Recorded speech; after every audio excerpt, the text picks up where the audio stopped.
Well, viewers, to start off with, the Virupaksha Temple is one of the several historical monuments at the World Heritage Site of Hampi in Karnataka.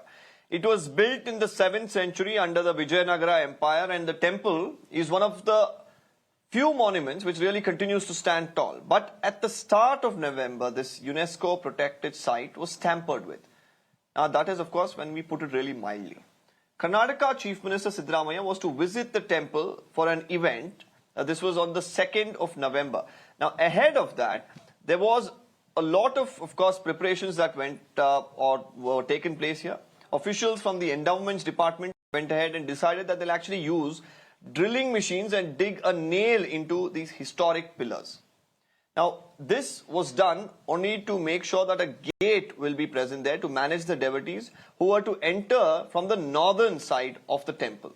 Now, after this particular incident has come to light, the Archaeological Survey of India, which of course is entrusted with protecting these historical sites, has gone ahead and issued a notice. This is, of course, to the Karnataka Endowments Department, which manages the temples, for failing to actually seek necessary permission to close the exits and even making holes to one of the historical pillars. Now, while, of course, a lot of political reactions have also been coming in, the ASI has also gone ahead and clicked even photographs of the damaged site for documentation. Now, we are looking at some of these pictures on our screens at this point in time. The Congress party, which is in power in the state, says that the shocking breach should not be linked to the Chief Minister's visit to the heritage site, and the officials who really erred here, they must be booked. The opposition BJP too has urged the Siddaramaiah government to act very strongly against those at fault. Let's listen to some of the reactions. That it is wrong to say that it is for the Chief Minister's visit. Kannada Rajyotsava was being celebrated, I think, in Hampi in a very grand manner, because it is the 50th year of the Karnataka state's formation. The concerned officials should be, because they have nailed a pillar, I think, should be brought to account. Nobody can touch a monument which is protected by archaeological department without their permission. So definitely it should not be tolerated. The officials concerned have to be booked, and there has to be some sensitivity. It's really shocking. It's very unfortunate. It's a World Heritage Center, and this irresponsible behavior of our officials is really unpardonable. So I urge Honorable Chief Minister to take appropriate steps and punish the culprits.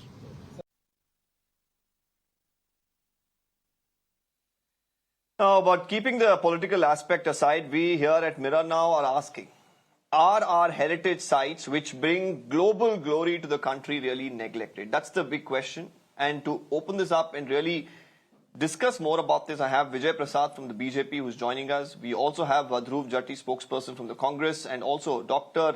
Reema Ahuja. She's an archaeologist, historian, and former member of the National Monuments Authority. All of them are with us. Let me take this across to Dhruv first. Dhruv, at this point in time, the BJP, of course, is saying this is really neglecting a World Heritage Site. And more importantly, you could say, of course, the Chief Minister has nothing directly to do with it, but the officials, of course, did make these preparations because the Chief Minister was visiting there. So, of course, there is somewhere some amount of responsibility that the party should take, or the CM's office should take, to ensure that, whoever is being entrusted with the responsibility of carrying out the event or doing the event should do so within the framework.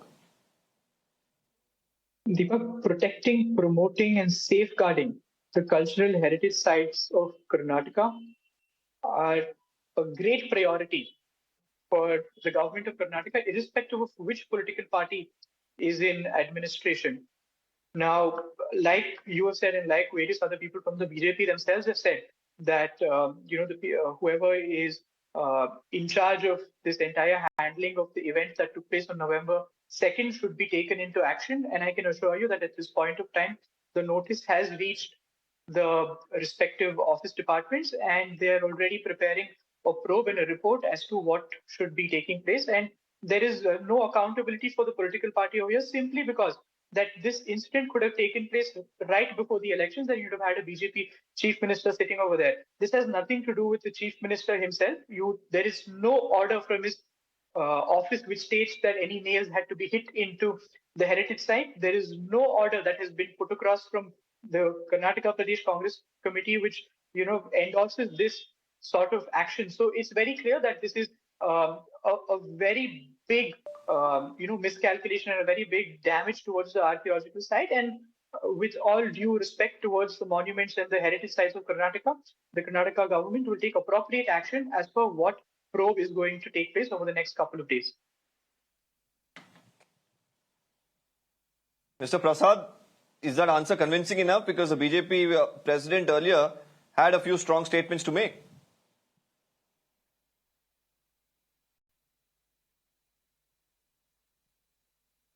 Mr. Vijay Prasad, if you could unmute yourself. Hello.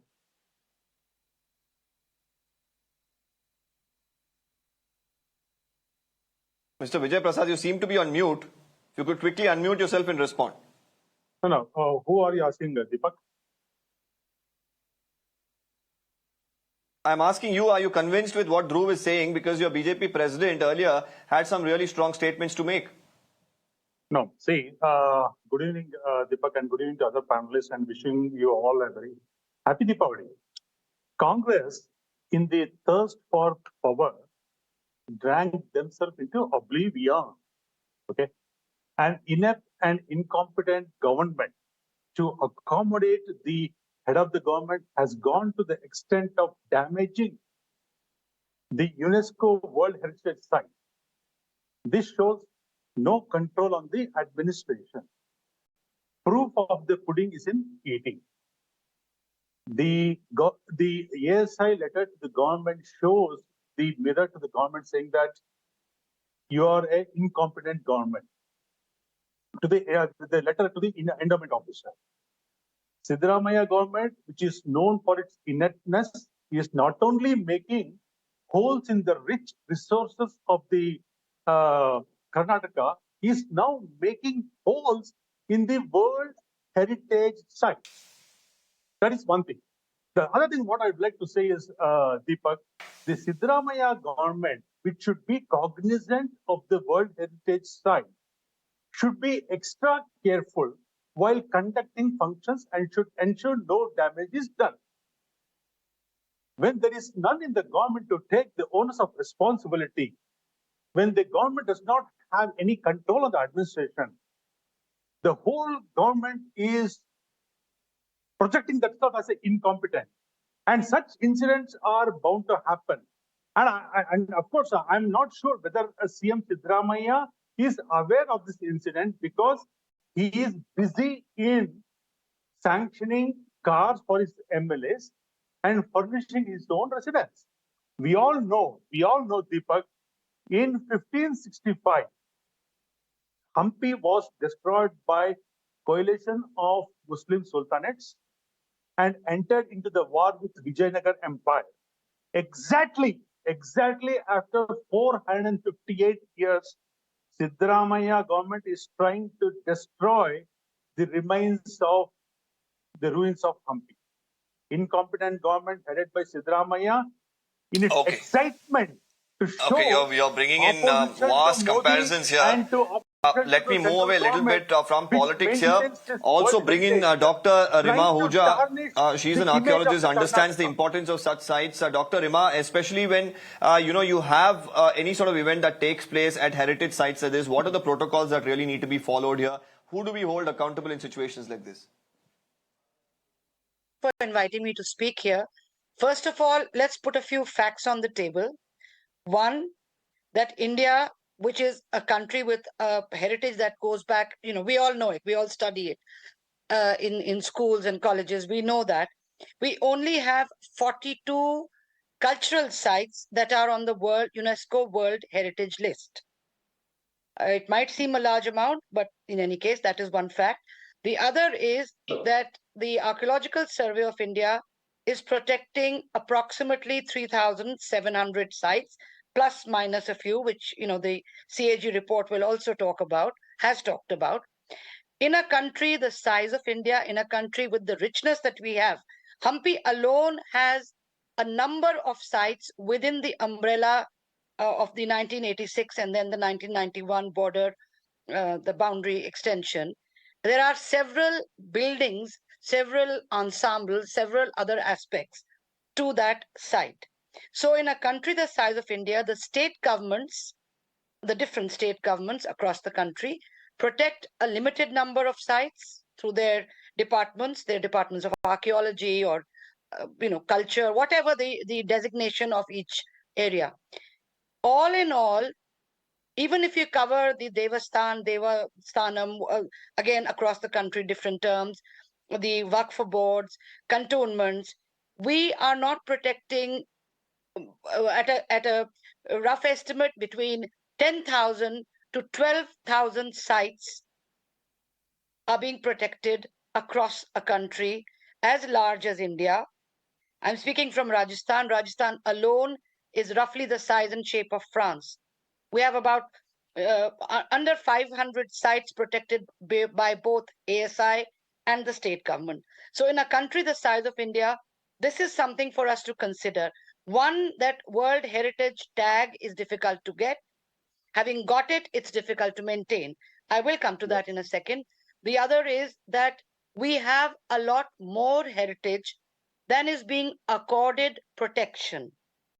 And we definitely need to think, not just in terms of the outrage. I mean, I was looking at some of the images you're showing, and it doesn't matter which political party is in power when this gets done, because it is functionaries all the way down the line who will be doing this without even realizing it. At the end of the day, somebody digging a hole for even the telegraph postal department, if they will dig holes, will just be a contracted person. So do we not need to have more heritage sensitization across the board? Across the board, I mean, from the topmost levels of our people taking decisions, whatever that level is, to the people down the line, because schools and colleges definitely are more aware of heritage. They can't do much about it, but they are definitely there. Now, coming to Hampi itself, it's over 41, whatever, the facts and figures are there. Anyone can look at Auntie Google and check it out, or Uncle Google and check it out. But there are a number of organizations within the umbrella of the protection and management group at Hampi, which are involved with the care of this of the monument, of the site. This tag of UNESCO, but okay, for one thing, do we need the tag? That's a different matter.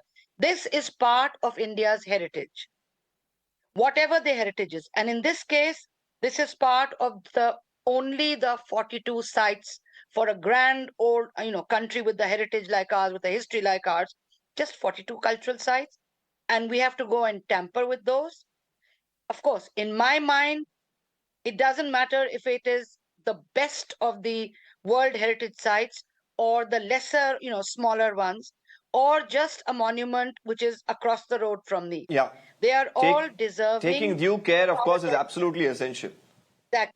Exactly. Because they've been something of our past. I can see their hands coming up, so I think I need to just stop for a minute. I'm more than happy to come back in with my ideas. Back to you. Deepak. Okay, Dhruv, I want you to respond to that. Now, while, of course, Dr. Imam was pointing out that, there could be any person could have done it, but there should be, of course, a strong vigil, because this is an event where, the government, the chief minister was participating. So you can't completely wash your hands of any sort of responsibility here. Sure, Deepak, I completely agree with you. Just before I get to that, I'd like to put in a quick few remarks. May I because also I wasn't come back? given a chance to respond to the BJP representative. We very patiently listened to his factually inaccurate stance. You can go through the letter that is given across by the ASI. There is nothing related to incompetent governance. It looks like the Bharatiya Janata Party continues to hallucinate on its points, throughout the entire part. And now that they want to make it political, the Congress Party as well is, would like to bring out what happened on September 14th in 2021. Deepak, what was it that happened? The temple in Nanjangud. Under which party's governance was it demolished? The point here is that it's not a political, event that is taking place over here, and I completely agree with Dr. Rima, and I love the fact that she brought, the entire point about heritage sensitization, and it's something that the Congress party will take seriously. And no doubt, Deepak, answering your question forward, the ones who are responsible for this will surely be taken into action. And I can tell you that the representative bodies that are in charge of this particular heritage site are working towards coming across their probe and coming across the final representation for this thing. And this is what it is. But let's try to keep this as apolitical as possible, because these heritage sites need to be protected at any cost. This is the rich Indian culture of India, and we must all embrace it together once. Okay, I the think we Congress also party need to says they are rethink- not shrugging off responsibility. They will take action against those erring officials, and they will sensitize those about heritage sites and the importance of it. Dr. Rima, you wanted to come back quickly because we are going to come to an end to Yes. this debate, and I want to take a few closing statements from both of you. Right. See, I do want to come in to say, while we are considering this, let us also consider whether we ought to be having any events at any of our sites. I know there are strong reasons for doing it. And again, it doesn't matter which political party or even other organizations, industrial organizations, everybody wants to share that space with the world. But do we have to do it long term? Do we have to do it at the expense of these monuments, which we cannot replicate? We can replicate at a movie site and shoot there. We can replicate artificially through digital means. That's what I wanted to just add, and I'm back to you now. What I would like to say is today is 13th Okay, November. Mr. Prasad, quickly, if you could give me your closing statements, because I'll have to wrap the show. See, this incident happened on 2nd of November, and today is 13th November, and it's been already 11 days. No action has been taken. Let's see what action the government takes on the perpetrators of this crime, because this is not only drilling holes in the pillar. Okay. It is like drilling. Well, BJP does have a point there about the number of days it has been since Karnataka. the incident. It is the ASI that's pointing it out, writing a letter. The Congress, of course, now let's give them this time, because they have assured that they will be initiating action against the erring officials. But of course, the importance of these sites is paramount. Rich heritage of the Karnataka. That is where the problem is. When the Karnataka government is totally oblivious. Okay, Mr. Prasad, I'm really short of time. I thank all our panelists, of course, for joining us today. But Dhruv, I'm going to hold you to that statement, and let's hope that in the next 24 to 48 hours we see some sort of corrective action in this particular case. I'm thanking all our guests. We are moving